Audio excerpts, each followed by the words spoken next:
Yeah. Yes. Hey, Yes, hey, hello. Morgan, Joel. Hey, Joel. Let me jump in real quick. Okay, just so we've just started record. This will be episode 23 of the Gwadzilla Podcast. 23, the number of Michael Jordan the GOAT. And here I am with somebody who has some legendary history in the local messenger scene and the East Coast messenger scene. I have Morgan Hafer, who I've known for years. But let me just ask you, Morgan, can you give me the basic 411, maybe the information on the back of a baseball card? Not to jump from basketball to baseball, but Jordan did. And just let us know when you started, how old you were, what city, and then maybe do a quick grazing over maybe how you maybe moved to different cities or moved back, so we can get a little background. Okay, cool. I started as a courier here in Richmond, Virginia in 1997. I was 25 years old. I had been, I was actually apprenticing under a five-star chef at a restaurant, and I was during the daytime, so I was working at night as an apprentice, and during the day I was riding my bike, and a bike courier approached me, and who I would see frequently while I was riding my bike downtown, and said, I see you ride your bike a lot. Why don't you come to our race?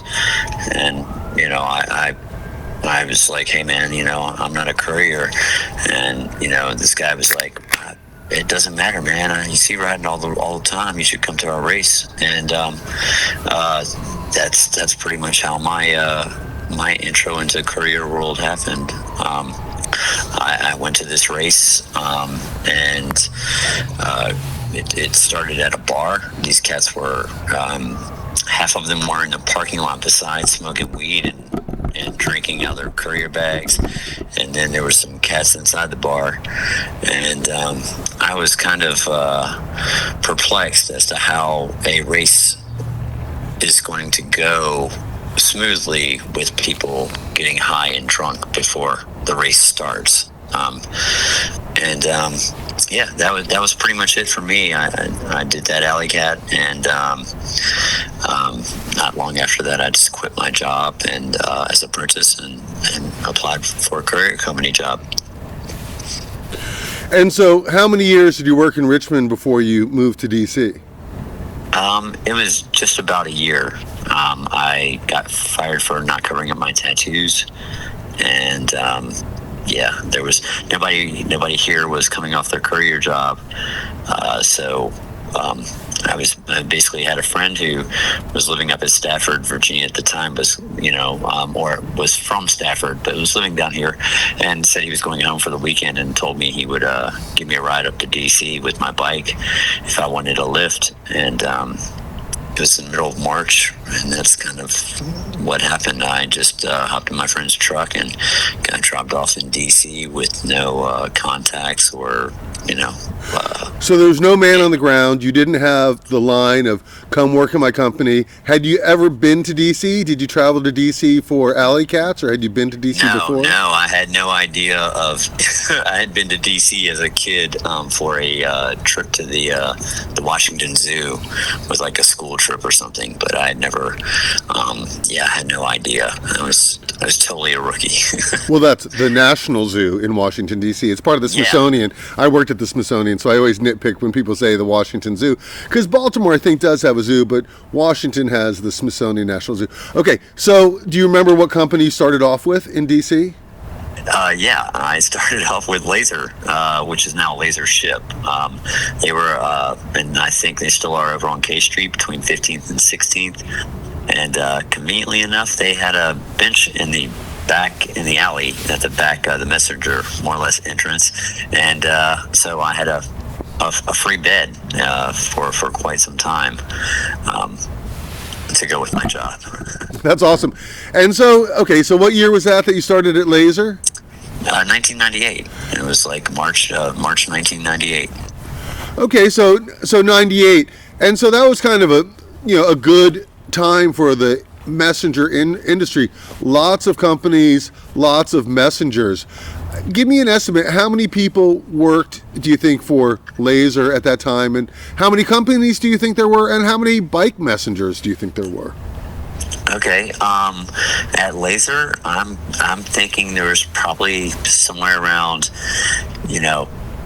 7,500 couriers. I mean, it's a pretty stocked place.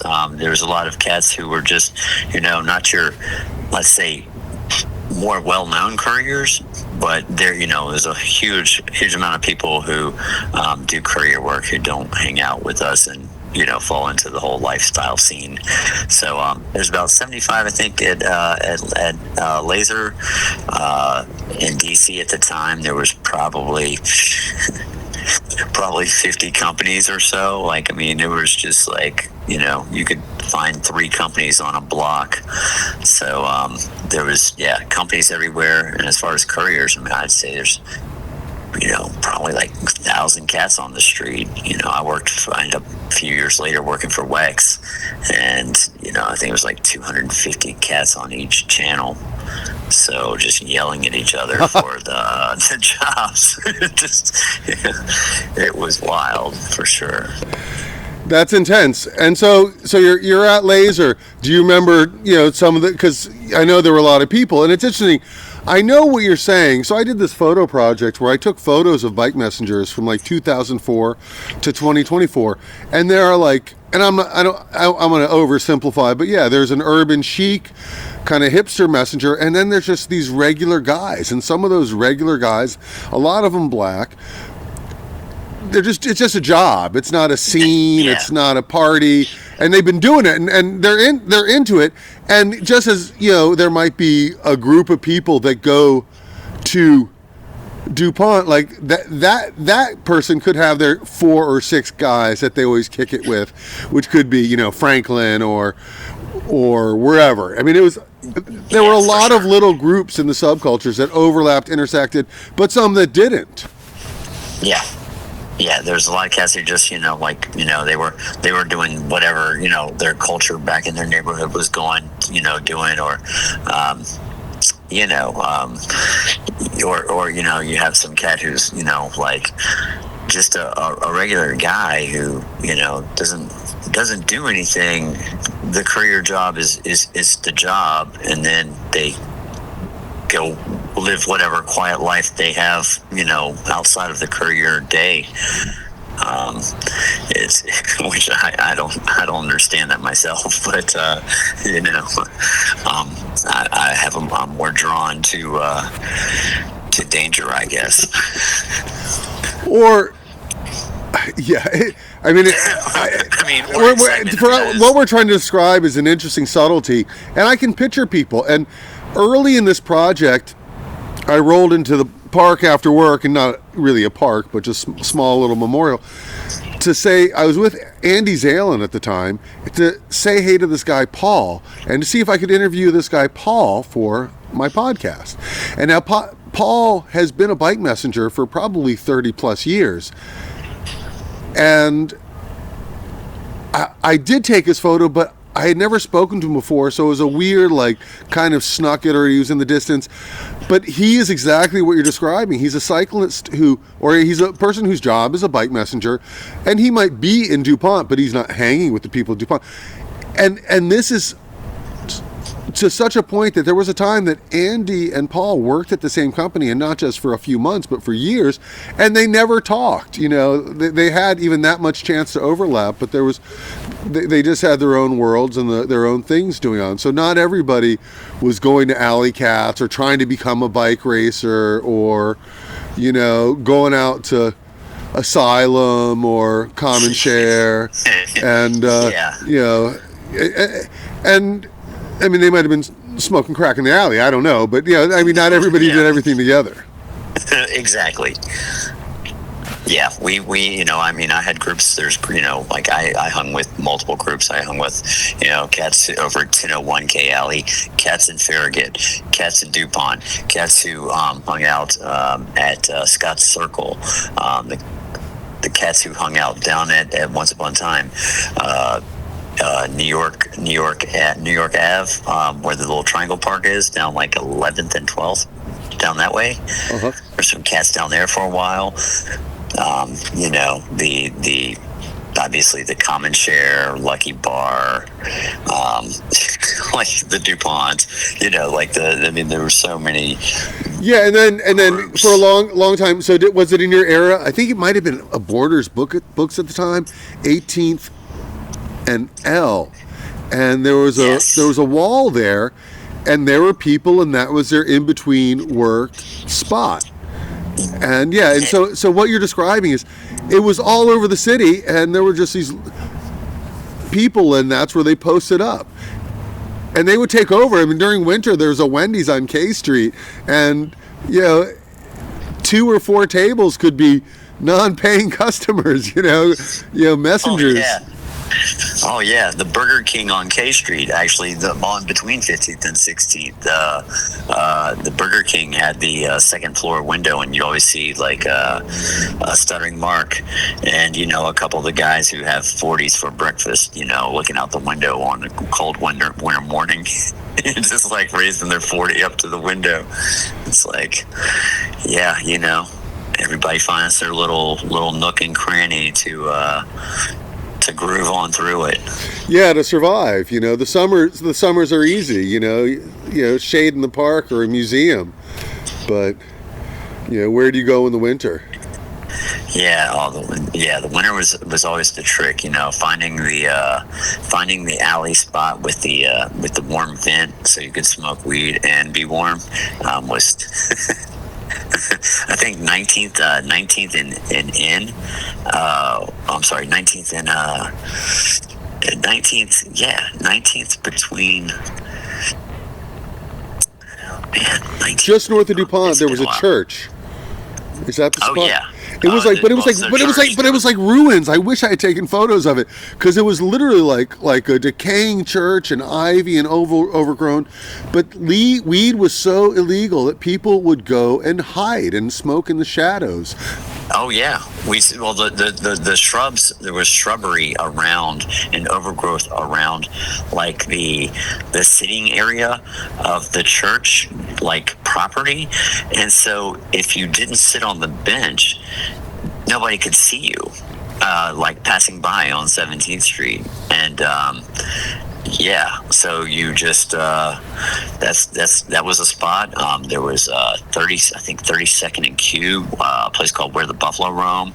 It's this little nook where there's like a statue of a buffalo, and like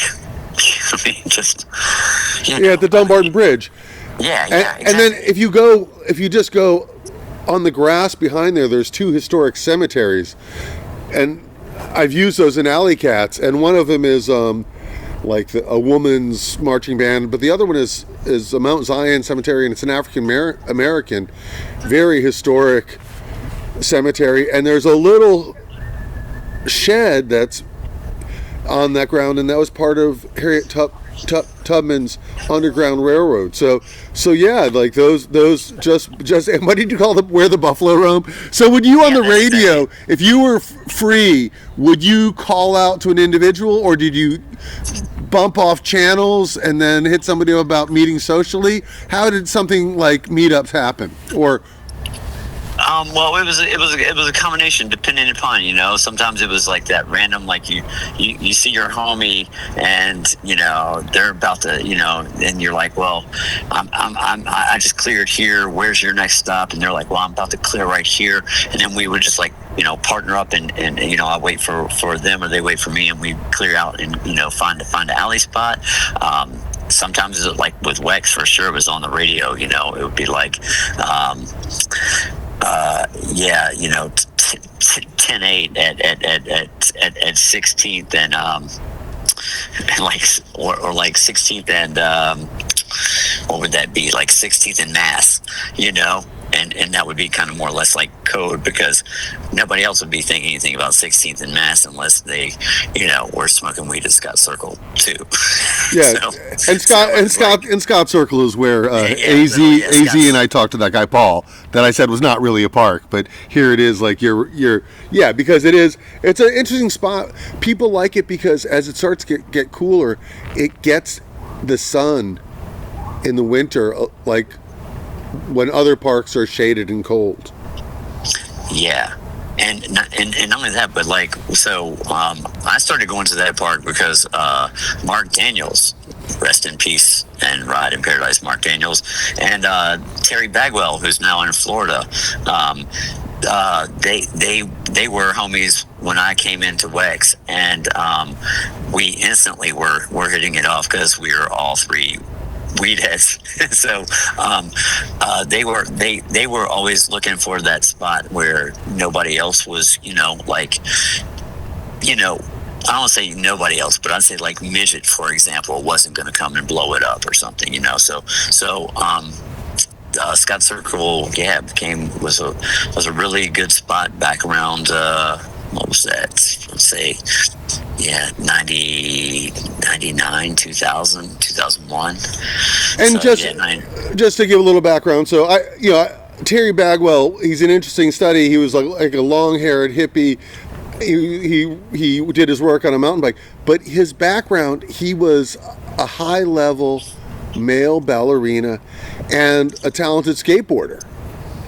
Yeah, and also like a genius mathematician. I mean, it's on. I mean, that guy is just incredible. I mean, he's And Mark Daniels was a positive person that I only knew through the photos. But I came to know him, and so my photo thing, it's I'm a weird, I'm introverted, I'm social, I'm gregarious, but the photo thing gave me a chance to interact with these people on this random walking around sort of level. And I'd run into Mark, and I always loved catching up with him, and he was so hyped, on it, I forget what the next Messenger World's coming up in the 12-month period, maybe it was Japan or something like that, and it was something that he was so excited about, but he was diagnosed, I don't know if it was stomach cancer, but it took him down fast. And that, it was a loss to the community because, he was a vibrant individual, full of life, and had more to offer the world. For sure. Mark was, it's funny because, for a while he was really tight with Midget, and, him and Midget were, and everybody knows that Midget was a very, could be a controversial type of person at times. And so, the thing is, everybody's nuanced, and there's a lot of strong personalities. I mean, someone else could tell you a story of oh my God, I remember seeing Midget working one summer as a messenger, and his son, who must have been 7 or 8, was following him in traffic as he did work. Yeah. Oh no. I mean, so people are complicated, They are. They are. There is no one. I mean, there is no one dimension. I mean, that's the unique thing with couriers is that,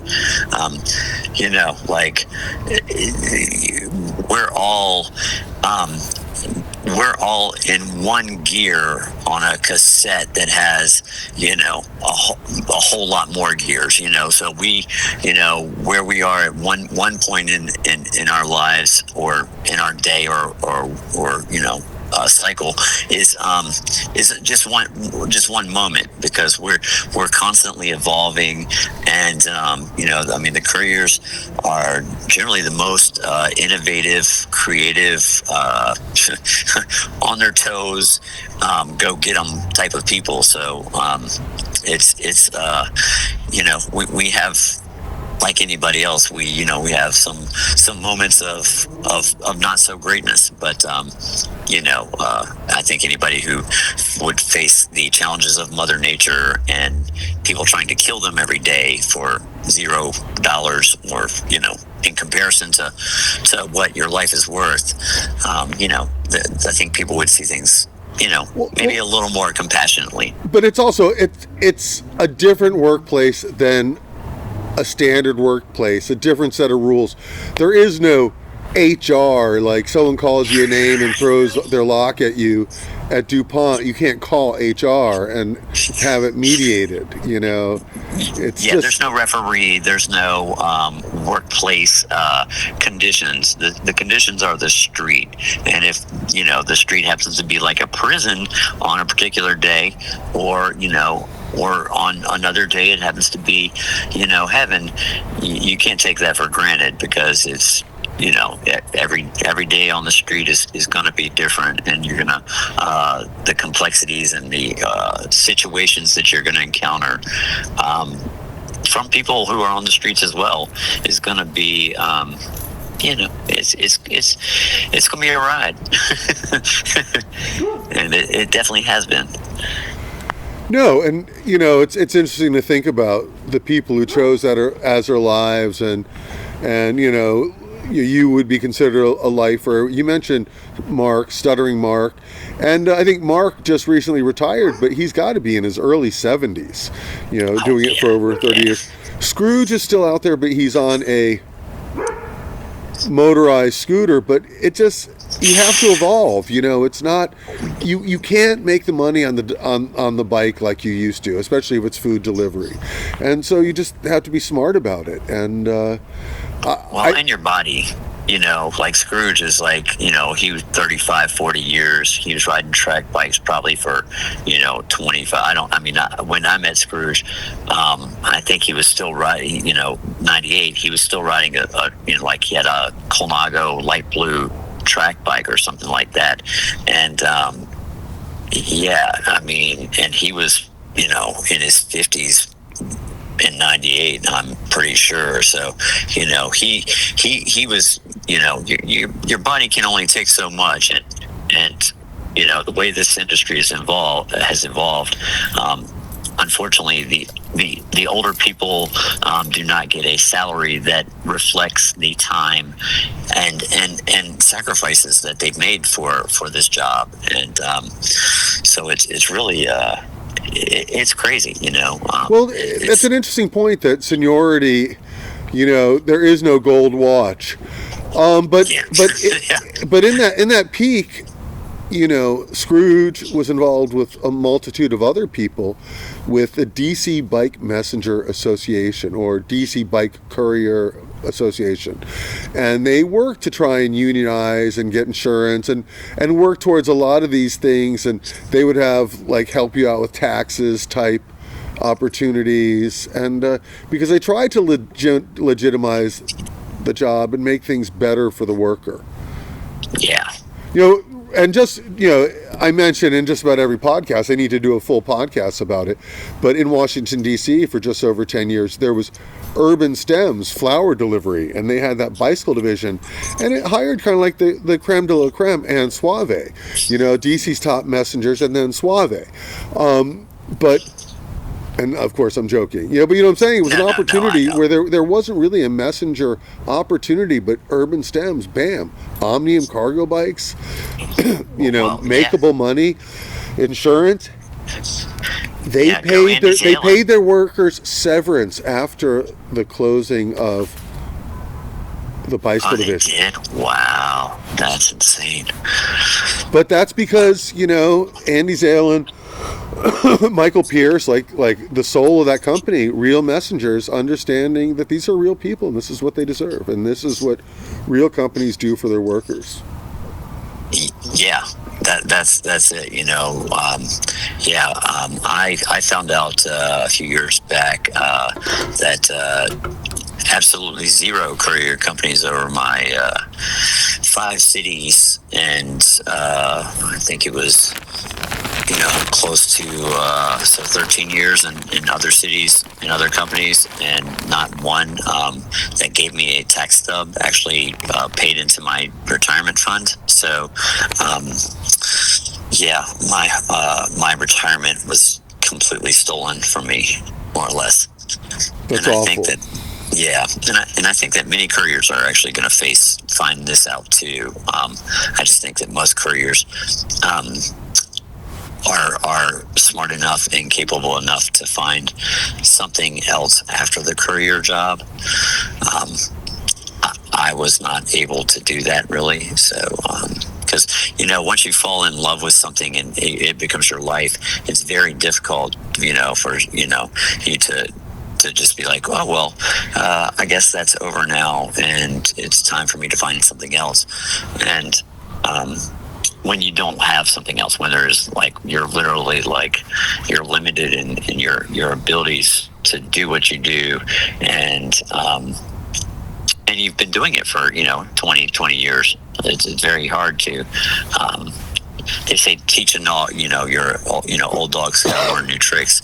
But, that sounds a lot easier than it is in actually trying to do that. So. Yeah, I think there are a number of problems, and unfortunately, it's what your resume says that you do. And so when applying for future jobs, what do those skills and how are they applicable? And so, right, that's the big riddle. And but let's backtrack real quick just to give a little background. If you could just quickly name the 5 cities, and maybe even just say something. I know in Richmond you were your own cargo delivery company, Carbon Free Courier. So just background, we'll get more to anecdotes, but I just want to, you mentioned 5 cities. Let's hear the 5 cities. Okay, so I was here in Richmond from 97 to 98, DC 98, 99, 98. August of 98, I ended up, or not August, it was actually September, October.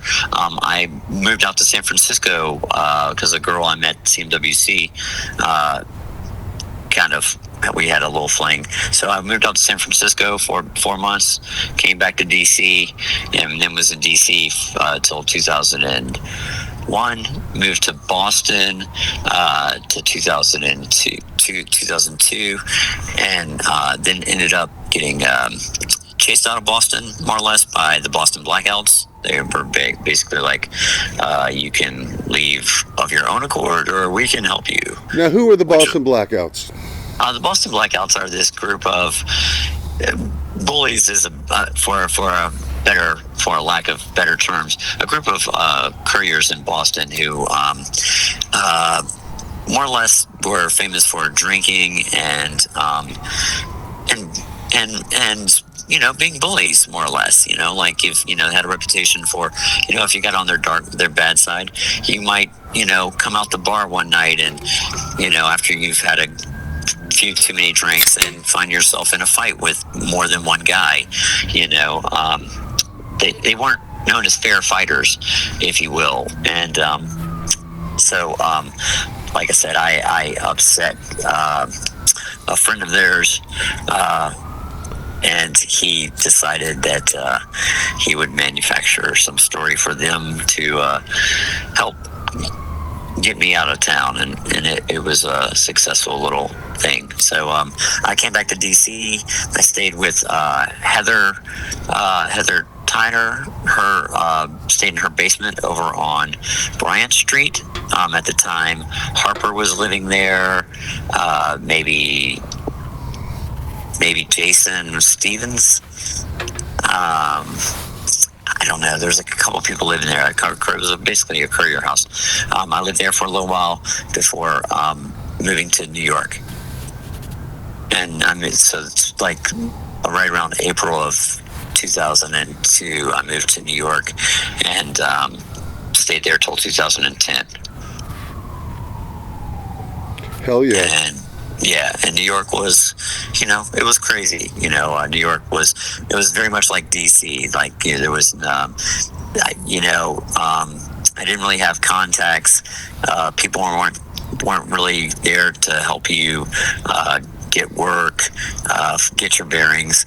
It's more or less like, who are you? And how long do you think you're going to be alive here? And that's kind of the attitude you get in New York, or at least that's the attitude I got. So, that sounds about right. And even Boston, like those guys, whatever. Boston has a personality of that type of person, so it only makes sense for the messengers to have at least a few guys with a Boston, edge to them.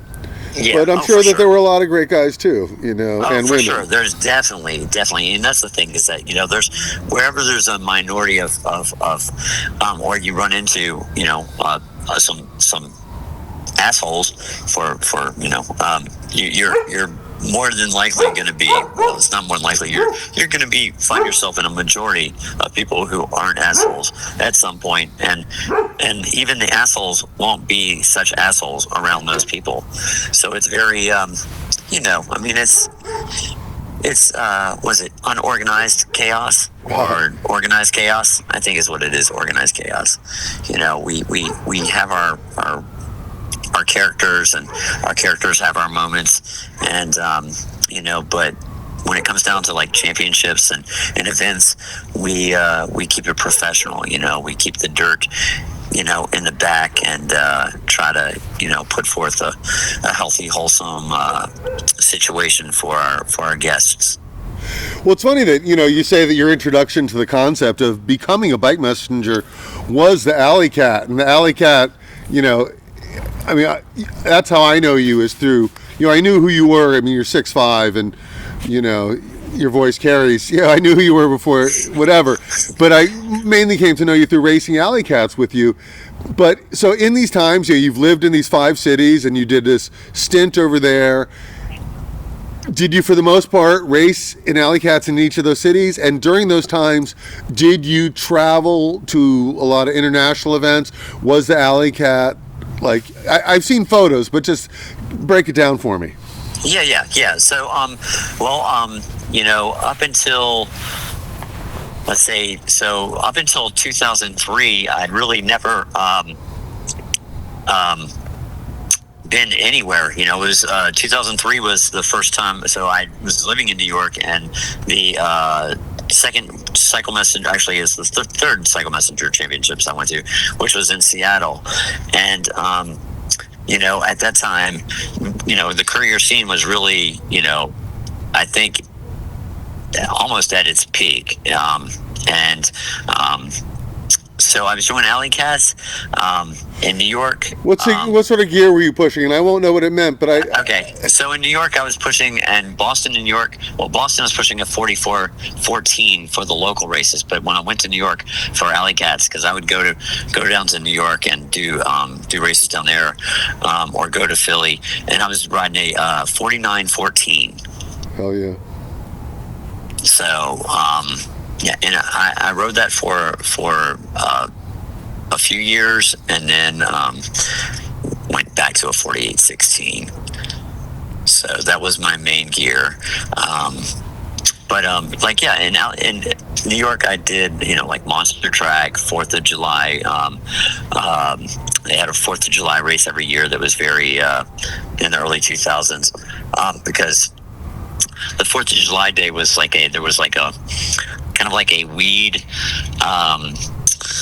freedom thing going on in the city. I think Washington Square Park had a weed fest where the cops for one day would let people smoke weed, and so the couriers were like, hey, let's have a 4th of July Alleycat, and it was a real big race. Probably like 25 miles long. The traffic, the heat. Most of the people with money in New York leave in the summer, so the people who stay are the angry people who can't afford to leave. And so it's a nice combination of couriers who are breaking loose from the chains of winter, to party in the streets of New York, and the locals who are just angry and hot.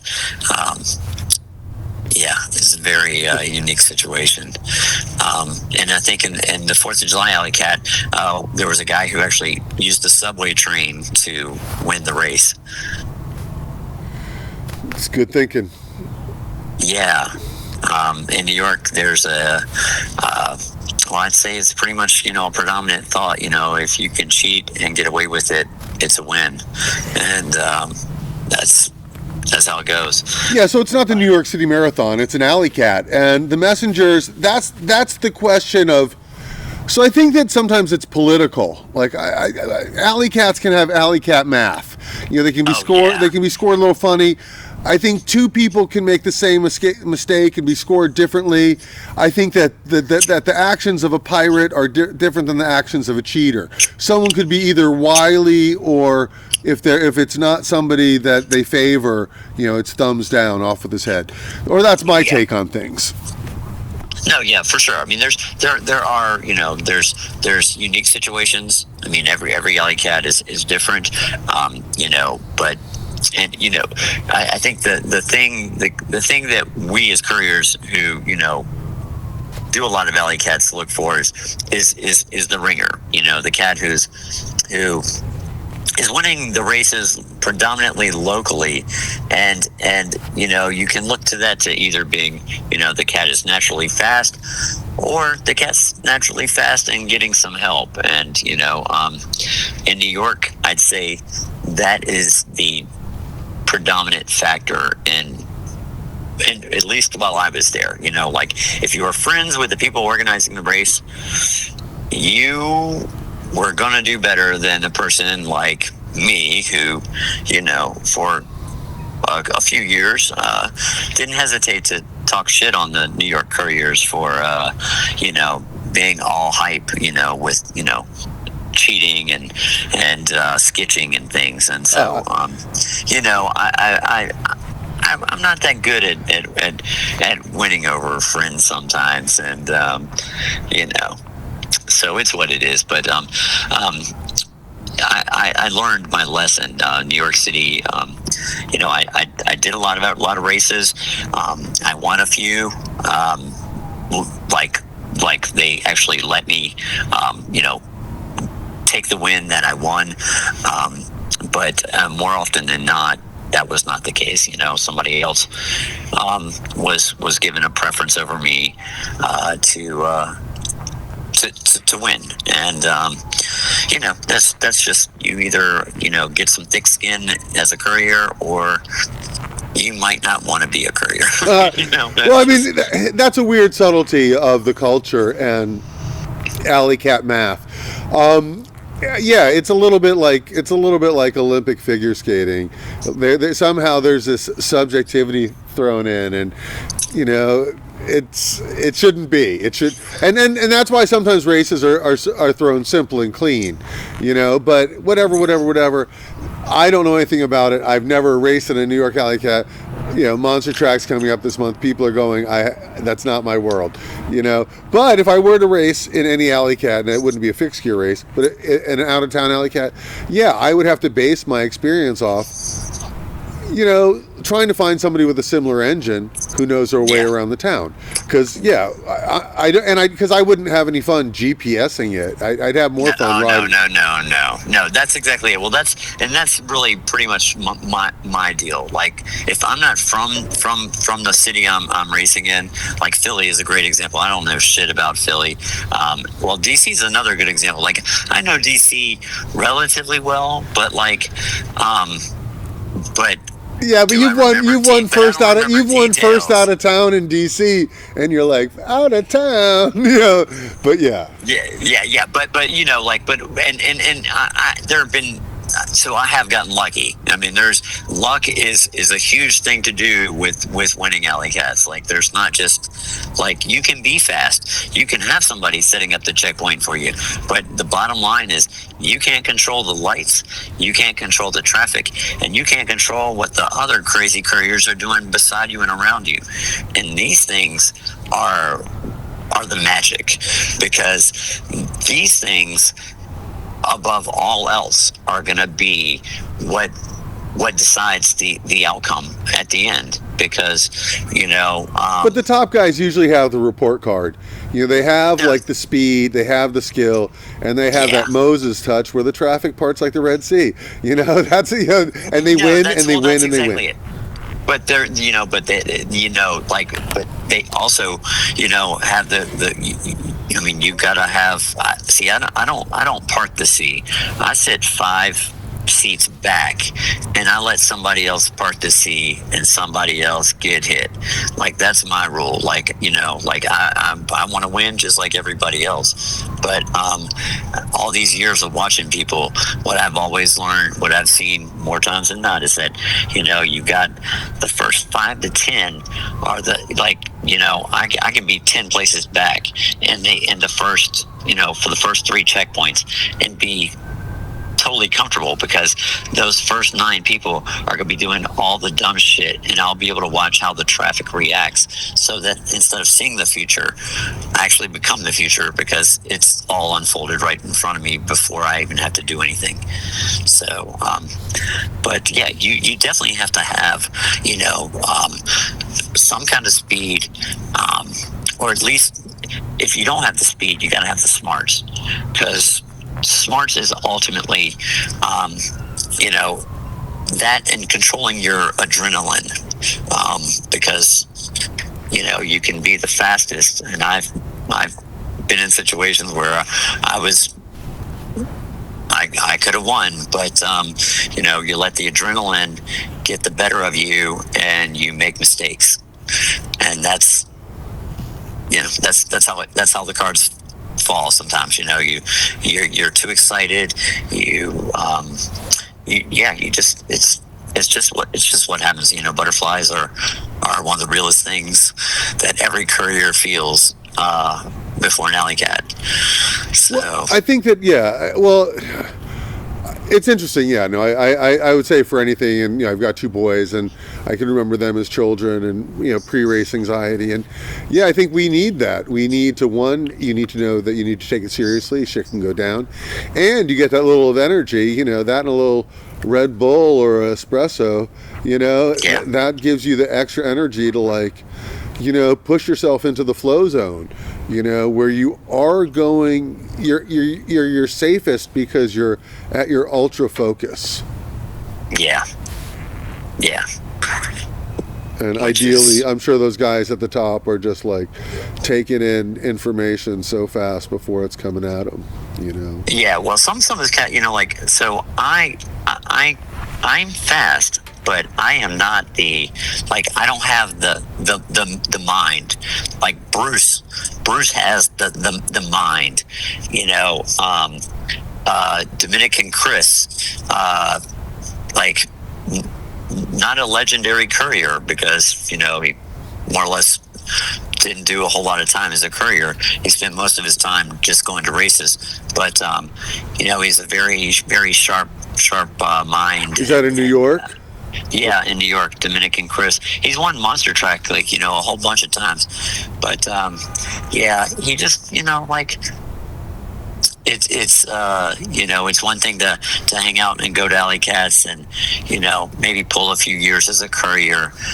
But it's another thing to be, Chris used to follow me and Bruce, actually. And I remember Alleycat, like, in Baltimore around 2003, 2004.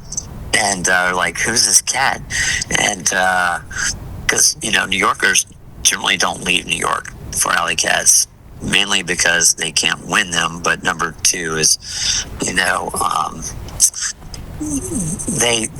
think they're the show. It's they think they're the A team and everything else is B team. Well, that's exactly it. For New York's Alleycat is hype with, or in my experience, the race was a whole lot of hype, and the after was a whole lot of, like, let down, and that for me was a huge problem, because the after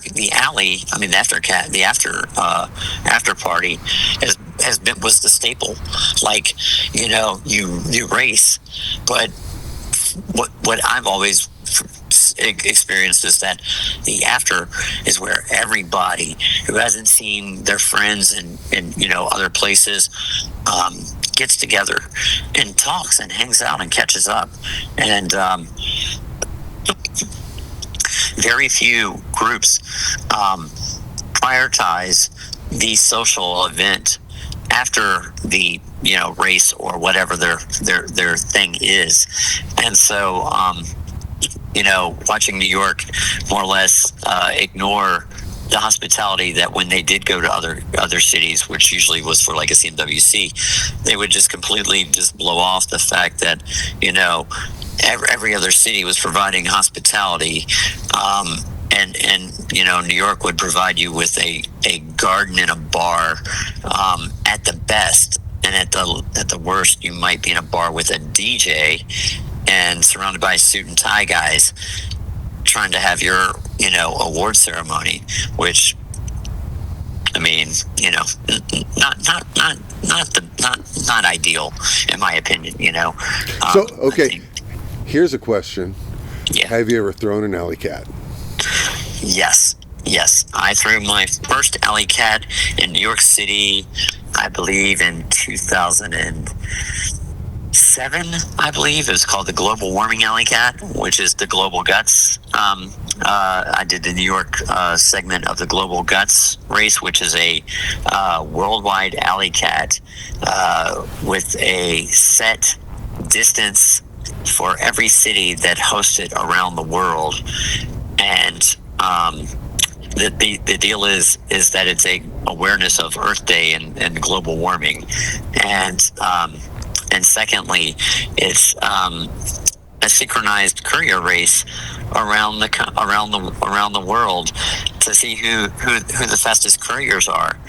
And I believe, as long as I can remember, the winner would get a plane ticket to the CMWC that year, with the money raised from the entry fees from every city, because every city would, cough up funds for the plane ticket. I remember Andy Zalen hosted a 7-race series, and I think Bruce hosted one of the races, whatever. But it was that exact same thing, that the entry fees were used to pay for the top man and top woman. 7-race series. And there were some fast guys in DC at that time. And I think that Chris Soda and Skandar might have been the top men, and I'm not sure about the women. I don't want to put out misinformation. But I think Chris Soda broke his femur, while at work. I think someone U-turned in front of him and he T-boned him. But I think Skandar might have been the representative for. I don't know what the story is, but just that concept that there was a race series thrown, and the winner got to go, plane ticket purchase to go to, Dublin, which I think that Andy said was a bit of a fiasco, Yeah. But again, I hate that when I throw in these things, like, it's not my place to say, Right. Well, it's as we, the thing about being a courier in this community is that, we see a lot. We see a lot, and it's very difficult not to wonder, not to think out loud, and because we've seen so much, and couriers are such a we're very complex, and so it's always an adventure, and you never know how it's going to play out, and you don't always know if the players always have the best intentions or have their shit together. It's always a roll of the dice, and that's, I think again that like these little things that would generally keep most people from participating in what we do is something that we are uniquely motivated by. These challenges, these things that like the unknowns. It's really what it is that you don't know what's out there, but you know that you've got your bike, you got your bag, and you got your shit together. And that's like anything can happen, but if you got those things, it's gonna work out. You're gonna find somebody, somehow, some way, something, some door, dimensional door is gonna open up that would have kept what's going to happen for you impossible. but if it had stayed closed, but opens up, and then, and because you stuck through, you get to experience the courier magic, and I think that's what keeps us all. Well, I think around. I think that it may have been a magical time, and that time may have passed. The world is a different place, and the delivery industry is different. But I think you got lucky, and like you said, you went through it in its peak, and I think that it's interesting because we think about things in life, and like the lawyers or the architects or whatever who were having you move their packages around the city. They all had all this money to live a different life and have different experiences and different adventures. But your life was also full with its own way. And the Alleycat race, and I mean every day is an adventure. But the race is this high energy experiences, and the traveling to the races. Now I know that there were a lot of messengers that also would do touring together. Did you ever do any long rides? I know that you've ridden solo from Richmond to Washington, then race in Alleycat. So maybe you could throw in a few times if you had those type of bicycle adventures. Okay. I think the first one for me was the Route 1 Alleycat stage race in 2005 from Boston to New York. And so that was a 5 days, I think it was 5 or 6 days. We were riding across we started in Boston. There was an Alleycat at the end of each day that we raced, or the next day. Usually it was the day of the race, so we'd race, ride all day, and then there'd be an Alleycat afterwards. Maybe we'd, at the finish of the stage race, we would have some food. We would have whatever was in sight, and then we'd have an Alleycat, and that went from Boston to Providence, Rhode Island, then to there was Hartford, Connecticut, and a couple of other places in Connecticut before we came straight down to New York. But basically, we rented a U-Haul. Lucas and Craig Roth from Boston rented a U-Haul truck and put a bunch of gear in the truck. I don't remember exactly what was in the truck, but it was also used as a support vehicle for people's bikes. Like I took 2 bikes. I had a Crown Jewel road bike and a Colnago track bike to do the Alleycats on. So that race was crazy. We had, I think it was like 100 people show up. It was Team Alleycat, so teams of like 5, and basically we were just, it was all of us on bikes with a U-Haul truck, just doing the same dumb shit we do in an Alleycat, but down Route 1, and occasionally I do remember we had to get on 95. We didn't have to. I think we were just stuck in a situation where we didn't know where the rural route was going anymore. We'd fallen off Route 1, and there was the on-ramp to 95, and we were just like, well, it's do or die. So we got on 95, and I think we probably did like 15-20 miles on 95 before we were able to get to a place where we felt comfortable with our situation to get off of it. So this is you in a time of maps, pre-GPS. Yes, maps. So it was very for me. So I was on a team with Adam Ford from Boston, who was a pro racer for Independent Fabrication, Alfred Bobet, who was this crazy fast cat who, not so much a courier, but just super fast and strong. Let's see. So it was Adam, Alfred, I believe. I don't even. Craig Roth might have been on my team. No, well, Craig wasn't on my team. Pete Roubaix. Jeez, Kevin Porter, maybe. I can't even really remember all the people that are on my team. But I was on a stacked team, and which we actually ended up winning the entire thing. And I came in second overall for that event. But the team Alleycats, or the Alleycats that are multi-stage and long distance things, just a whole different thing, because you're not just racing somebody, now you're living with them.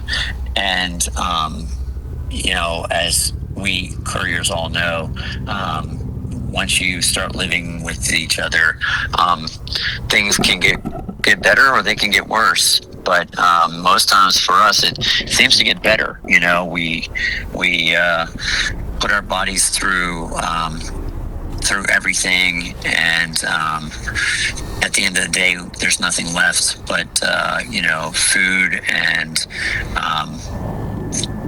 exhaustion, and a feeling that there's nobody else is doing this with us, which makes it like a I don't know, it's a very bonding type of thing. You can find people that you have known for years, and just you knew them, like you knew who they were knew who you were, things were cool, but it wasn't like you were tight. And then you go on one of these multi-day things, like especially for like a pre-CMWC to for example, Montreal had, so the pre-event to CMWC 2008 in Toronto was Montreal, and so there was a group ride. I actually created the group ride from Montreal to Toronto over 5 days, and we camped and rode hard every day, and just live life on the bike.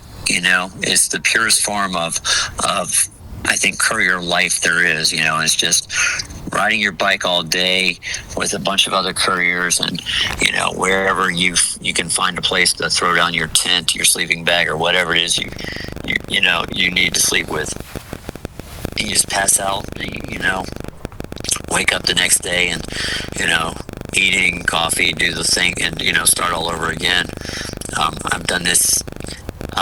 Most recently, it was 2018. The pre-event was in Helsinki, Finland, and the ride was to Riga, Latvia, and just I don't know how does it describe. We camped in a high school or a schoolyard and the school. And some places we just wherever we could find grass and a place that didn't look like we would get arrested, we just pull over and just camp there.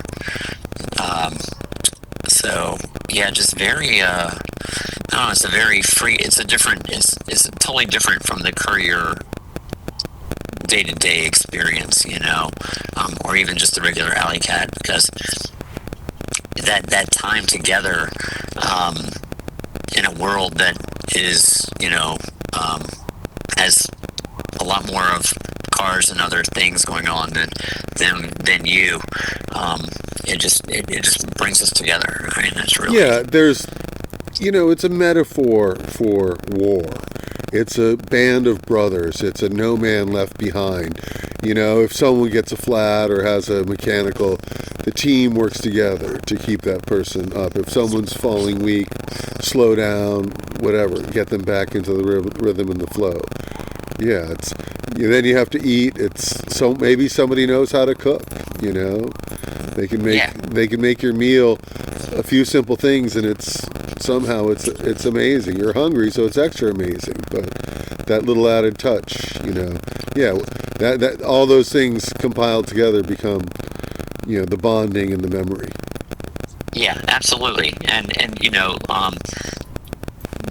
that it just, It's so. I mean, you'd think that it's just such a simple thing. We get up in the morning, we make our coffee together, we have our breakfast, we put our sleeping bags and tents. Everybody puts their stuff away, and then we pack it up and all get on our bikes and go, and just repeat. It's more or less just that's it. And just the amount of memories and just the bonding. Like, I mean, the strangers, the absolute strangers from other countries speaking other languages who who make me cry just thinking about, because we just bonded. It was just like this, just something about the whole situation that made us hyper receptive to each other. I met a cat actually on that ride from Finland to Latvia. We had some serious. We started our first day out. It was like 60 degrees, sunny, beautiful skies. It's shorts weather. Everything is good. And about 10 miles up the road, like, just the wind comes in, starts coming in at 30 miles an hour. Clouds come over the sky, rain, hard rain, blowing wind, and a whole group like Lucas Brunel is of people are in the front, and they just take off and they're blasting through this. And then there's the rest of us who are not Lucas Brunel, and this sucks. And one of these cats from Canada, I actually lost his name in my memory, but this cat and I hooked up on day 3 after lots of rain, lots of rough riding, and no weed, which me and him both needed.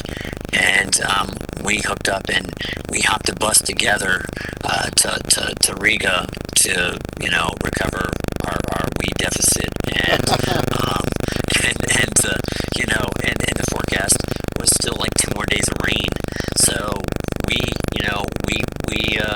hung out for that whole trip. And then later that year or the next year, he came down to Richmond from Canada for a bike frame building class, and we hooked up and rode around and kicked it. And it was just like, we went to have breakfast together, and it was just like, yeah, that I mean, you in the career world, you don't just make friends, you make a family. You know what I'm saying? Like, there's family you're never gonna hang out with, or you're not gonna have all the magical experiences with, but believe that the possibility is there for that with any career, because as long as you've done your time, it's we all know what it, that's the thing that's I think the bond is that we all have this thing that Mother Nature can beat our asses, cars can hit us, police can spit on us, all these things can happen, and we're still ready to get back up on that bike and do it again the next day. And yeah, I mean, it's pretty special. No, and I've seen the community. I remember, and you were there at the memorial for Sean Vega Blumenfeld. There were people from all over the world. But when I saw, you or these other people who could have been from, South America or wherever, this slew of people from wherever, that connection. It was like seeing cousins get together that hadn't seen each other in a decade. Yeah, I mean, because that's basically, we're all cousins, and I mean, we all, I think it's like this, whether we're just like a big family, whether we all, we don't always get along or see eye to eye, and we're different, we have differences. But when push comes to shove, and we lose somebody, or we need to help somebody, we're all in, and and we're together, and that's I mean, who else is spending their weekends and their vacations with their coworkers and the people they're competing for the same money with? You know what I'm saying? Like, this is just like, we have something here that, I mean, that nothing else has come close to in the competitive world. The only other culture that has similarities in doing things the way we do is the tattoo culture, because they've over the last few decades have evolved as well into being, instead of like this hyper competitive like like turf wars, it's like, hey, we're all making good money doing what we love doing. Let's be friends. Let's travel. Let's you come to where I work, I come to where you work. Let's swap it out. And that's pretty much the courier thing. When things were in their prime. You got the European cats coming over here to do messenger work for their vacation before the CMWC, because they're making more money on the U.S. dollar exchange to their currency before the European Union. And you meet a cat from another city, and they'd be like, "Hey man, why don't you're cool, fucking I like you, man. You want to come check out where we're at? Get a job, got you covered on a place to stay." I mean, it was just very. It's a very, I won't say transient, because transient is, you could apply that, but I think it's more like, just the adventurous spirit of everybody, and the willingness to the sharing in the community was so much greater before the real digital stuff started taking over. Once the messenger board kind of more or less became the background noise, I think that's when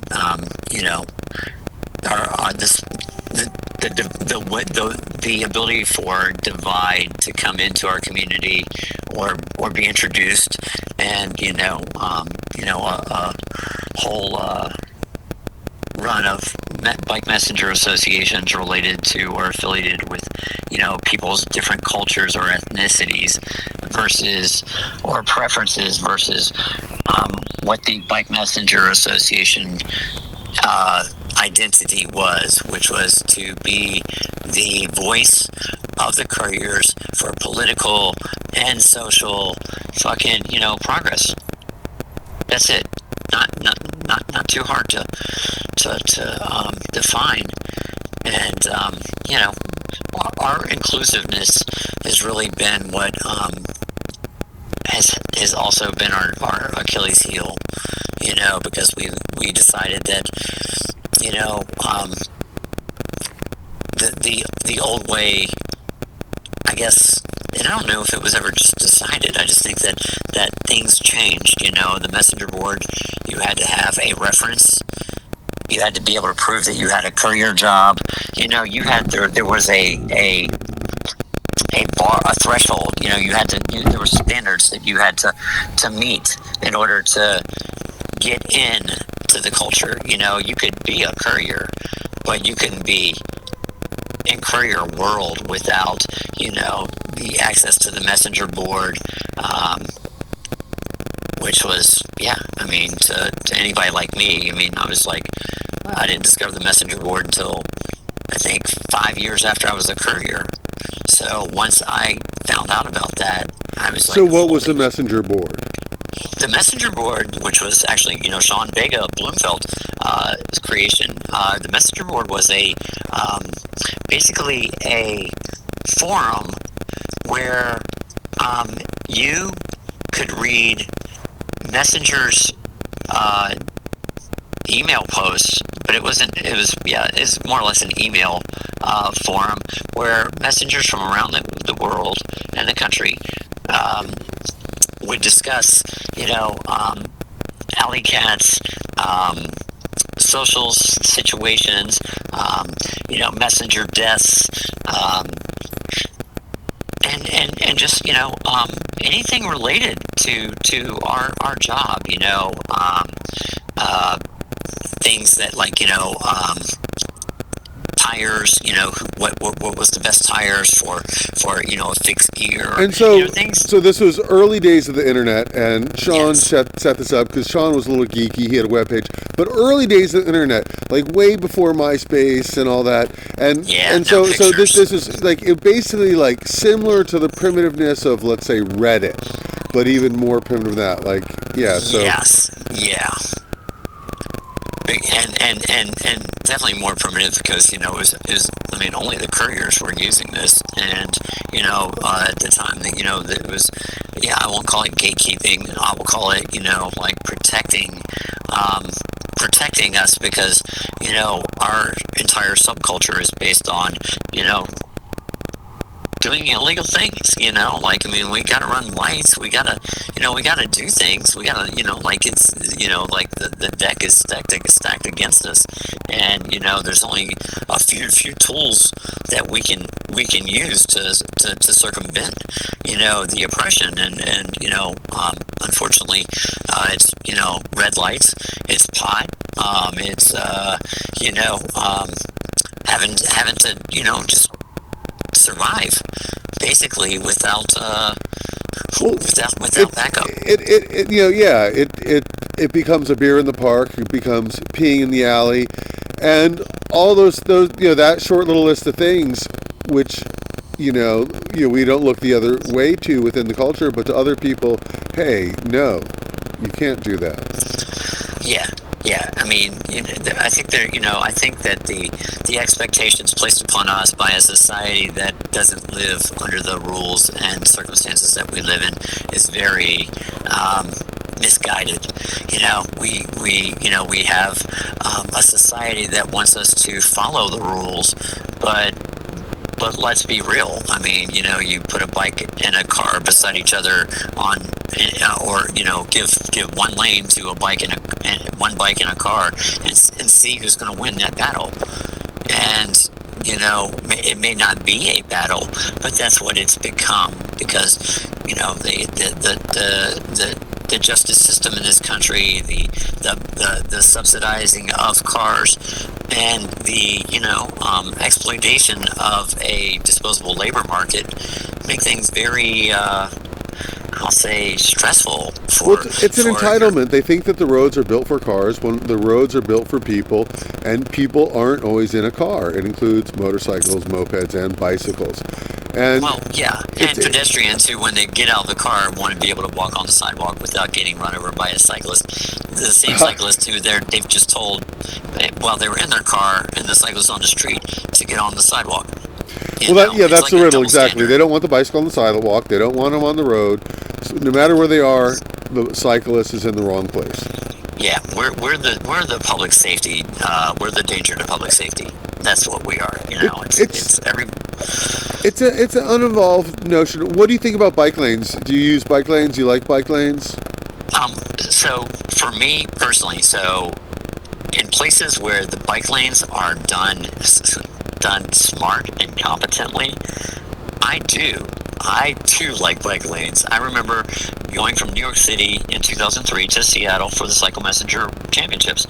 New York City has what they call bike lanes, but when you have New York City police officers parking in them, so that you're forced out of the bike lane, and then they decide to pull you over to give you a ticket for not being in the bike lane, you kind of get, some bike lane, not all bike lanes are created equal. And so in Seattle, however, the bike lanes were they were done smart. I felt safe, and I felt comfortable in them. And when I go to Europe, which I'm going to Amsterdam, Switzerland, and Italy. I'm going to Switzerland for Italy for the CMWC, and every time I've been to Europe, the bike lanes, the messengers in whatever city I'm in, Amsterdam, for example, they don't use the bike lanes. They're like, no, the bike lanes, no. But me, I'm if I'm left to my own accord and not having to follow a local to get where, just to stay in the loop, I'm going to take the bike lane, because in countries where they have taken the time to put in bike lanes smartly and also create laws that prevent cars from hitting you. I have no beef. I have no beef with the bike lane. DC has great bike lanes, and I'm more than happy to ride in the bike lanes in DC. Down here in Richmond, we have lines. We have people who don't I don't think even ride bikes running our bike lane system here. So, it all depends. But I would say overall, I think that bike lanes are great. Even if I'm not using them, I think that, them being there for people, for children, for families, for amateur cyclists, is good. Because I think more people on bikes is better, as long as they are knowledgeable or have taken the time to build up their level of riding to be safe and comfortable in traffic situations. Because an inexperienced cyclist in a heavy traffic situation is probably not going to end with the best results. So, but yeah, I think bike lanes. Yeah, I agree with you on all points, and I drift in and out of them, and I appreciate them more when people respect infrastructure and don't park in them. So here's a question. So we mentioned weed, and it's interesting that weed is so prevalent in the messenger culture. It was always curious to me, especially in a city like DC, with all the federal buildings and the federal laws, and bags having to be scanned. Because even a bicycle pump or a tool could cause pause in the Capitol building. Did you have your weed on the seat pouch or somewhere else on the bike, or was it in your bag? It varied. Sometimes it was in my bag, buried, like in my I would actually put the bag in the patch kit container, so that obviously, my toolkit would set off the X-ray machine, and they would see all the tools, and all the tools were enough of a deflection from the patch kit that they wouldn't look in the patch kit. Other times it was, I put it in my sock, or, some messenger bags I've had have stash pockets. We had one messenger who figured out that you could put, if you put weed in aluminum foil, you could carry, you could have 60 or so dime bags in your messenger bag and get through any of the X-rays on Capitol Hill. So, risk, yes, but like for me, so I've had depression for most of my life, and I found out, I didn't find out, I guess, soon enough, but once I found out that weed was my main source of medication, and that alcohol was not a good mix for daytime bike courier work, that's how weed came in to be prevalent for me. I think for most couriers, it's kind of the same thing, whether they have depression or not. It's just that, alcohol inhibits you. It reduces your awareness and response times, your reflexes, and it smells. So it's hard to catch a buzz on alcohol and not be smelled. Control yourself. But not to name names, you mentioned in DC, and I remember it was prevalent. Some water bottles are clear, but you could see on people's breath, and you could see in their water bottle. It's 10 a.m. and they have a water bottle full of beer, and it's an interesting thing. And like I said, not or a 40. 40. In the brown bag, it's just like, hey man, this is breakfast. Well, so it's also interesting, with the commission job,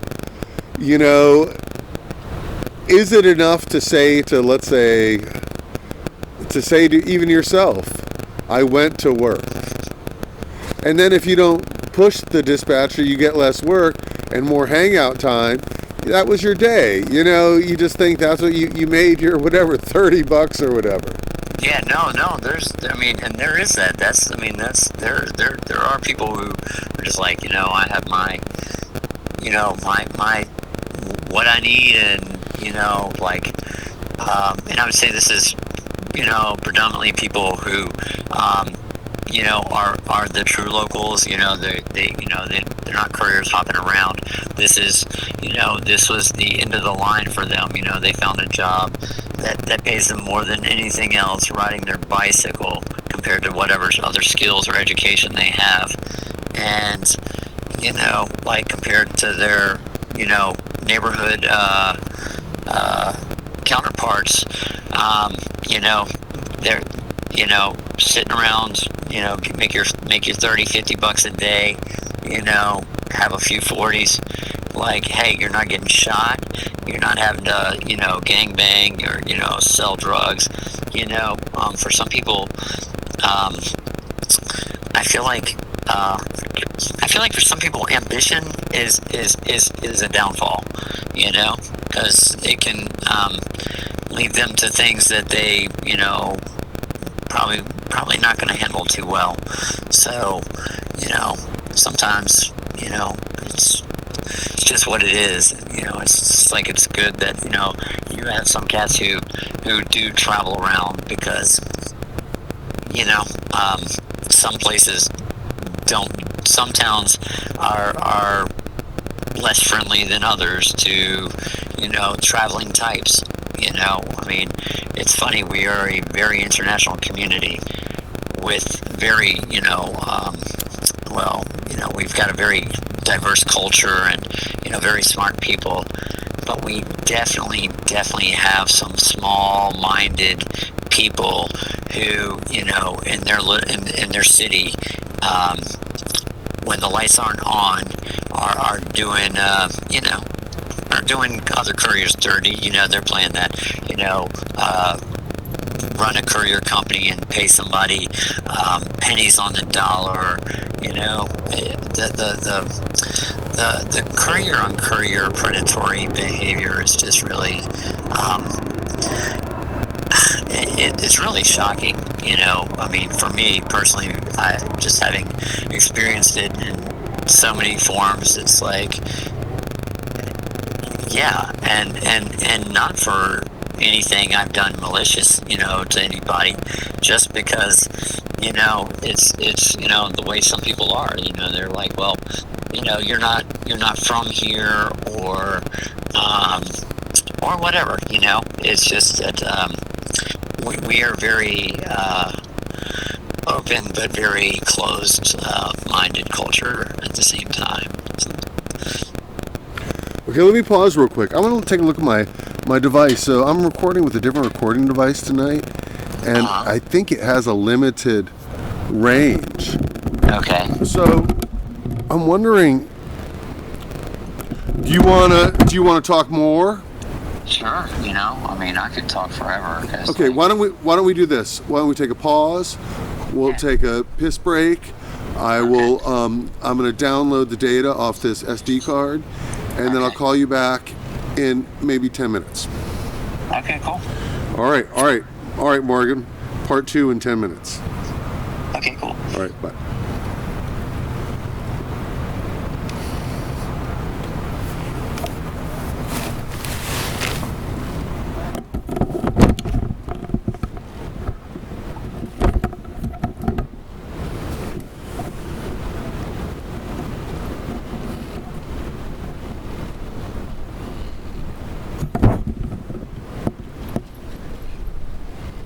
Still recording. Awesome.